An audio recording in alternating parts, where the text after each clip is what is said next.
Hi, listeners. I'm Colleen Dieter, landscape consultant and certified arborist at ATXGardens.com. Welcome to the ATX Gardens Podcast, where every other week I share simple, timely tips for what to do in your Central Texas garden right now.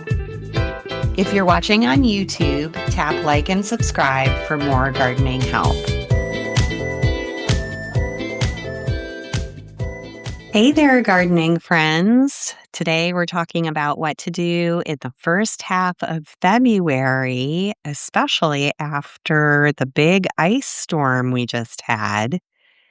This episode, as always, is sponsored by my landscape consulting business, ATXGardens.com.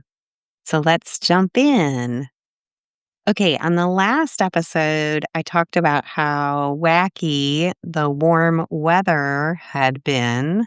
And then since then, we had an ice storm and some extremely cold temperatures. We got down into the teens in most areas of Central Texas, which is really challenging. It's difficult for gardeners when we have extreme cold, but from my perspective, as someone who has a lot of experience with this kind of cold, I feel like this particular storm was mostly good. There's going to be some plant loss for sure, and most likely succulents like agaves, prickly pears, and certain types of yuccas, the cacti.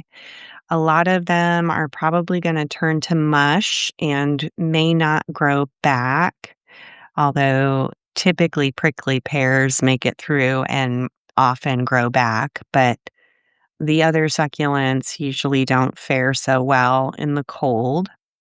So they're usually the first ones to show cold damage after a freeze, a really hard freeze like this. They'll be the first ones to just look like a pile of mush once they thaw out because they're mostly water.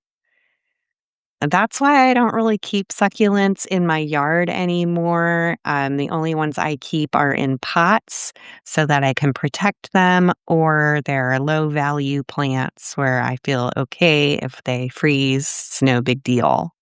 I expect with how cold it got and is still going to continue to get in the next few days as of this recording, rosemary and other Mediterranean herbs that were left out in the cold are likely going to be dead and probably will not grow back. So if you've got Mediterranean herbs like rosemary, certain types of thyme, certain types of oregano, things like that, if they look dead, they're probably not going to grow back and you should remove them. Any citrus that was out in temperatures below 20 degrees are probably going to die unless you covered them. And even then, covering only gets you so many degrees, sometimes only gets you about 10 degrees at best. So, if it got down to 16 in your area, that means it was still 26 degrees under that cover, and that's cold enough to kill a citrus tree. So you'll know in April if they're going to grow back or not. If your citrus is grafted, then it will not grow back. The rootstock will grow back and you can graft onto that rootstock, but it's never going to be the same and it's not going to make the fruit that you want it to make. So if you had citrus that was on its own roots and not grafted, then it's possible that it could grow back from the ground. So you'll have to wait and see, probably until late April to really know for sure if any of the citrus is going to grow back or not. We'll see how the figs did. I haven't gone out yet to really look closely at my fig trees. So we'll still have to see. It takes a while for woody plants to show their cold damage.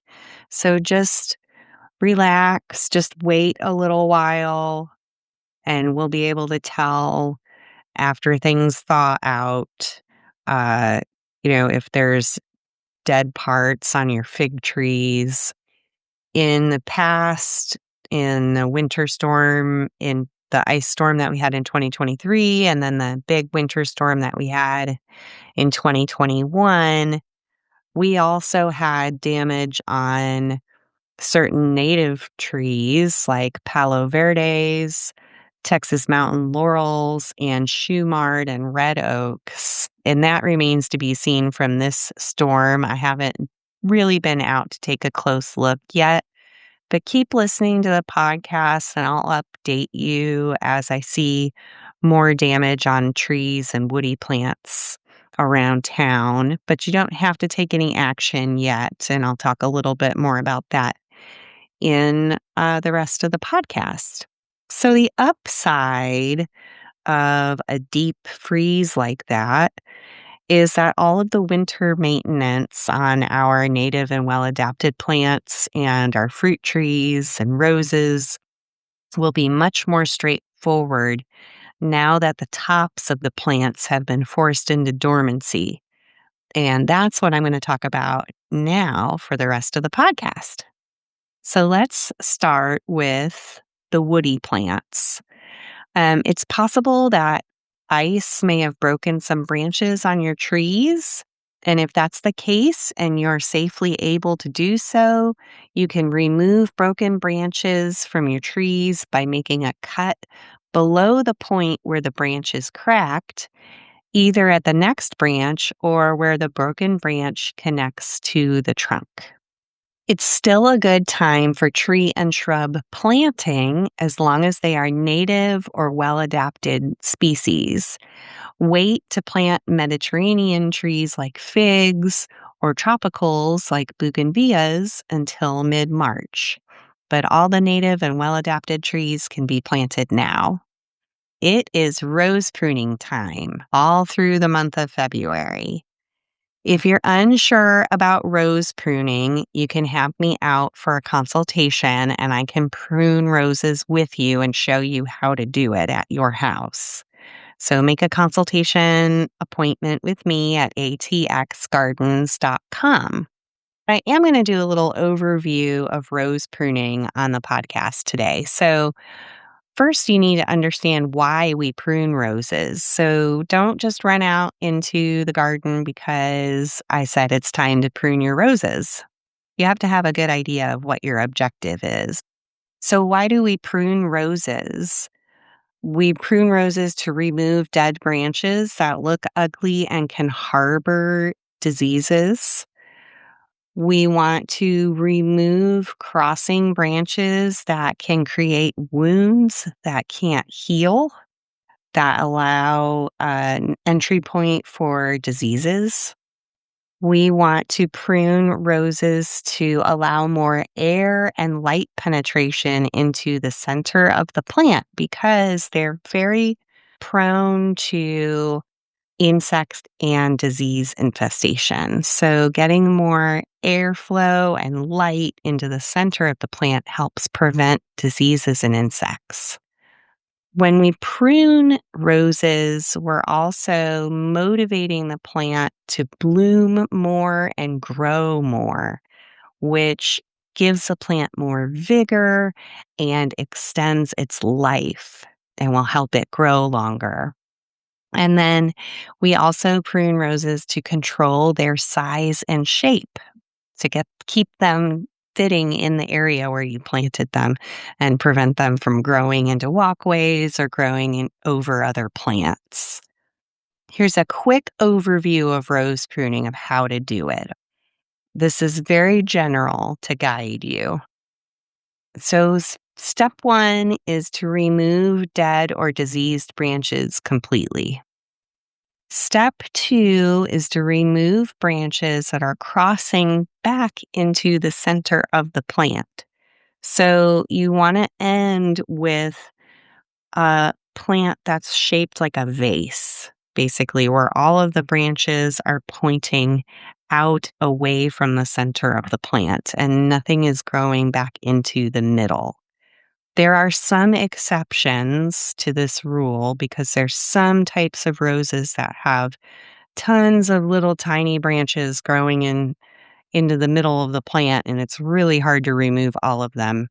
That's Martha Gonzalez is one type of rose that grows like that, and the other is the Highway 290 pink buttons. With those, you'll never be able to remove all the branches crossing back into the center of the plant. And you may have a rose that's like that, where there's just so many little branches. You may not want to remove all of them. But in general, most of the shrub roses, you'll be able to remove branches that are crossing back into the center of the plant. Then, step 3 is to remove the top 1/3 to 1/2 of the plant to reduce its height. And most of the time, we want to control the height of the plant. We don't want them to get too tall to where they start to look overgrown or the rose flowers are up really high and you can't see them. So, controlling the size of the plant by removing the top third is important. Sometimes with older shrub roses, you will want to remove whole branches from the base of the plant that are getting too big and old to help improve their vigor. And so I tend to take out branches that start to get bigger around than my index finger. I'll go ahead and cut one of those out.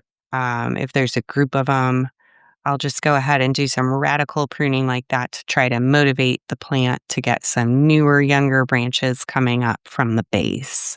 There's a before and after photo that's going to be available on my website of 2 rose plants, one right next to the other, and one has been pruned and one has not, so that you can see how it looks. And it's pretty severe. So that's the quick overview of rose pruning. You'll want to get some rose pruning gloves. I recommend them for protecting your arms from the thorns. And I'll have a link to those in the show notes.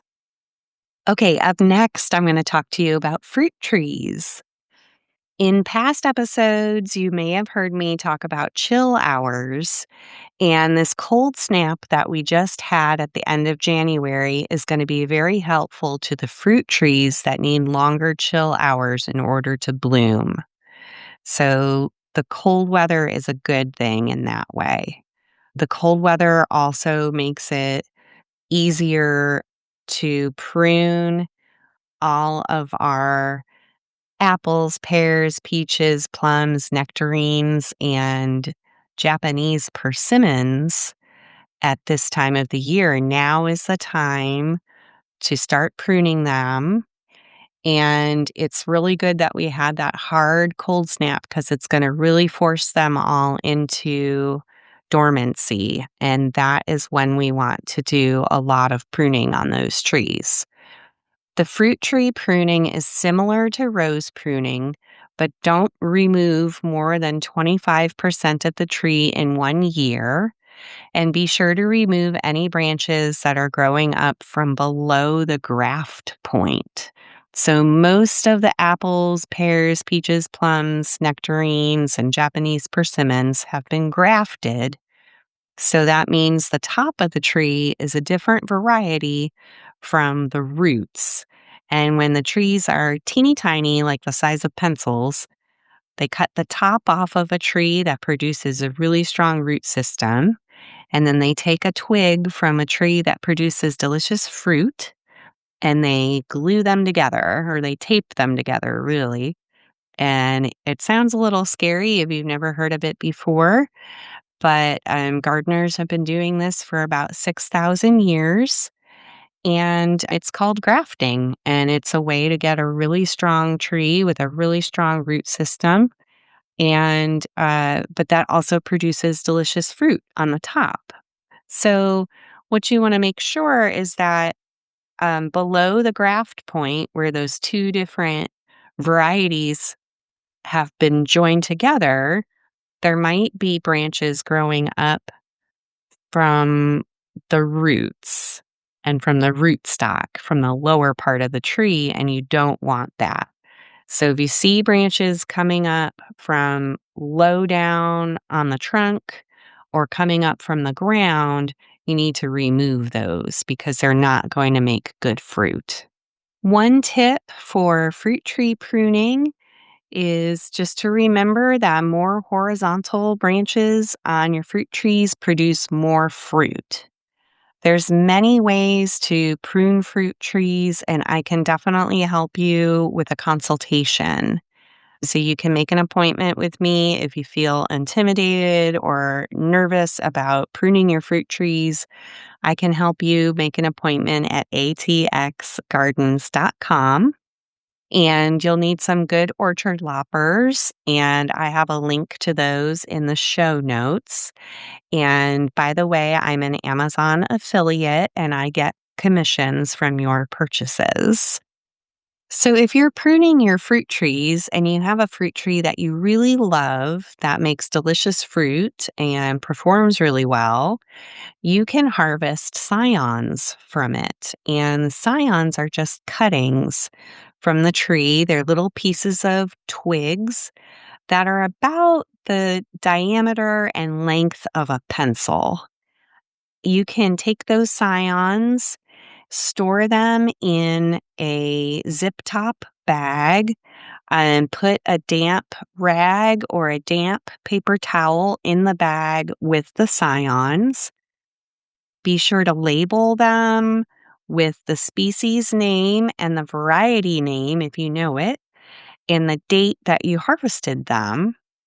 And then you can store those scions in the crisper drawer in the refrigerator. And then you can share them with other gardeners, or you can even graft them onto another tree or onto existing rootstock that you have. And you can create new trees that way. Sometimes you can plant a scion in the ground and it will grow roots. That's not typical, but sometimes that will work. The scions will keep in the refrigerator until you need to start grafting and propagating them in March. March is the time for that. And of course, I'll touch on that in future podcast episodes. And Central Texas Seed Savers is having a fruit tree scion swap in February, and there'll be more details on that at the end of the show. February is a really great time for planting all the stone fruits and palm fruits and the nut trees too. So stone fruits, of course, are peaches, plums, and apricots, nectarines, and the palm fruits are apples, pears, and quince. And the nut trees here in Texas, of course, Texas is famous for pecans, but we can also grow walnuts. Shortly after pruning, you should feed your roses and fruit trees according to your soil test results. A nice layer of wood chips around the root zone out to the drip line helps too, acts as a cozy blanket for our little trees. Okay, and now it's time for our middle of the podcast sponsor break. Hey y'all, this is Colleen Dieter with ATXGardens.com. If you want personalized help with your landscape, book a consultation and we'll walk your yard together, answer your questions, and create a plan that feels doable. This week, I helped some customers who are new homeowners. It was the first time that they've ever owned a home and they're new gardeners. And I walked through their property with them and I identified all of their plants and I let them know which plants were great, which plants might be a problem for them. I I gave them advice about how to care for their shade trees. I gave them advice about how to care for all of their good plants moving forward and what weeds to look out for and what tools to use. So that's an example of some of the advice that I can give. Check out my website at ATXGardens.com for more information. Now let's get back to the episode. What's going on with our perennials and bulbs? Now that we've finally had a very hard freeze, it makes it a lot more obvious that it's time to cut back all of the perennials. I think February is a good time to do it. I like to have it done before March 1st because around March 1st is when some of the perennials start to grow back. And I find it a little bit challenging, a little bit harder to trim the plants when they're actively growing. It can be hard to cut around the new growth sometimes. So keep that in mind. I think it's less complicated to do it in February. But like I've said in past programs, like I've said in past podcast episodes, the dead tops of the plants can sometimes shield the new growth at the bottom from cold damage too. Just keep in mind that the new growth at the bottom is vulnerable to cold damage, and if we get a hard freeze and you've cut the tops off, it's more likely that that new growth at the base can be damaged. So you have to weigh that risk with how much time and energy you have to cut everything back later in February and early March. And you have to figure out how willing you are to replace plants if they die because you cut them back too soon. Gardeners who are very devoted to wildlife wait as long as possible to cut plants back, like even right around March 1st. They'll wait until March to start cutting back because insects and animals use the dead tops of the plants for habitat. Many caterpillars, for example, pupate in the dead hollow stems of perennials and shrubs. It definitely got cold enough with this recent cold snap to damage our cool season perennials like yarrow and spiderworts. But I just leave mine alone, and they usually grow right back when this happens, with the exception of some bulbs like Dutch irises. I think the Dutch irises probably froze and they might skip blooming this year. If they were severely damaged enough, they might not bloom this year and we might see them again next year. So we'll see what happens with those.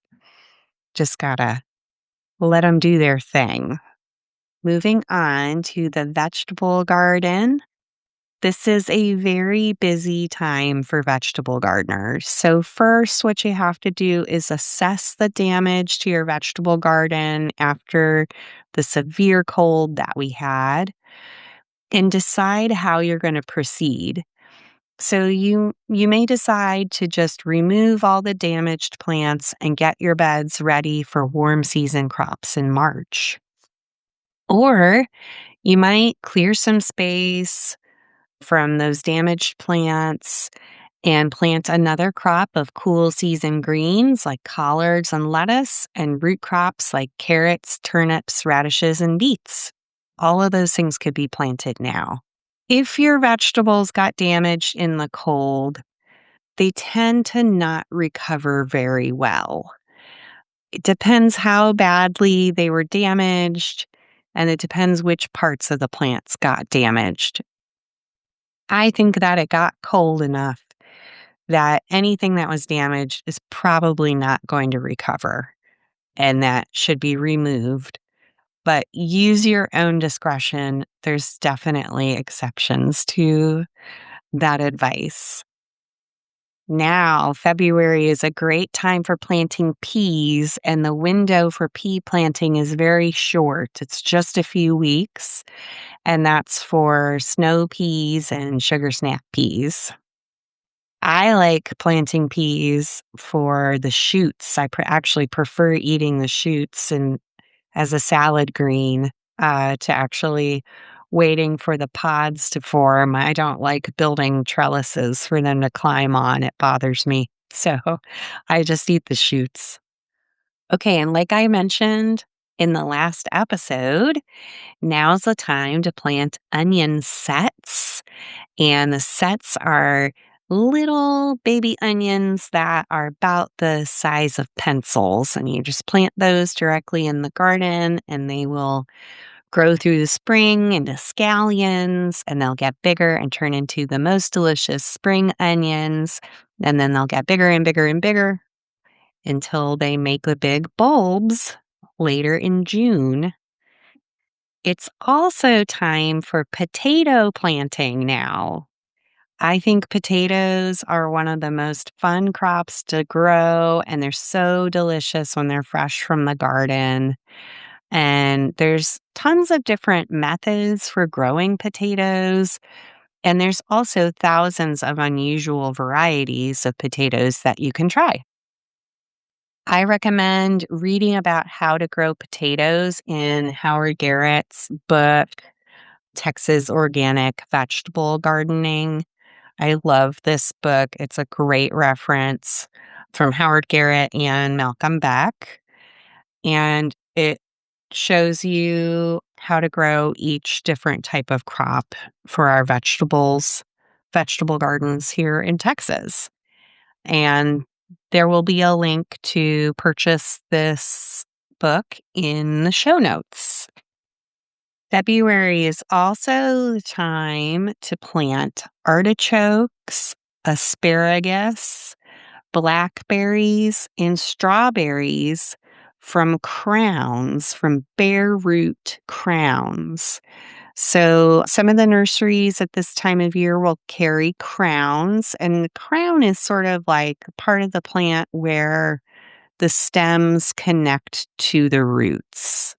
Is often referred to as a crown, and you can get those bare roots. They'll be packed in sand usually, or sawdust, or paper, and you just plant those crowns out at this time of the year and you'll be all set. There's still time to plant seeds indoors for warm season vegetables that take more than 80 days to mature, like peppers, tomatoes, eggplants, and tomatillos. So for those vegetables that take longer to mature and that need like cooler weather to make fruit, peppers, tomatoes, eggplants, and tomatillos are usually the ones that we think of. It's best to start them indoors at this time of year from seed and then plant them out in mid-March to get going after the threat of freezing weather has passed. And of course, I'll touch on that in future episodes. Now, join me February 15th from 1 to 4 o'clock, which is a Sunday. So that's the day after Valentine's Day, from 1 to 4 in the afternoon at Texas Keeper Cidery for the Central Texas Seed Savers annual fruit tree scion swap. We have it every year at Texas Keeper Cidery in February sometime. This year it's February 15th from 1 to 4 at Texas Keeper. Come on out and join us. Bring some fruit tree scions with you. Anything that you have that's fruit related, you can bring. Of course, you can bring seeds to share too, but the focus of this one is the fruit tree scions.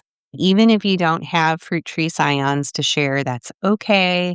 Just come and join us. Come check it out. Meet some gardeners and get some fruit tree scions. We almost always have more scions than people. So come on down and get some fruit tree scions and learn a little bit about grafting and talk to some fruit tree nuts. All right. So that wraps up today's episode. Check the show notes for links to everything I mentioned. And if you enjoyed my podcast, please share it with a fellow Central Texas gardener. It really helps the show to grow. I'm Colleen with ATXGardens.com. See you next time. Thanks for listening to the ATX Gardens Podcast. For show notes, tools, and to book a consultation with me, visit ATXGardens.com. Happy gardening! See you next time.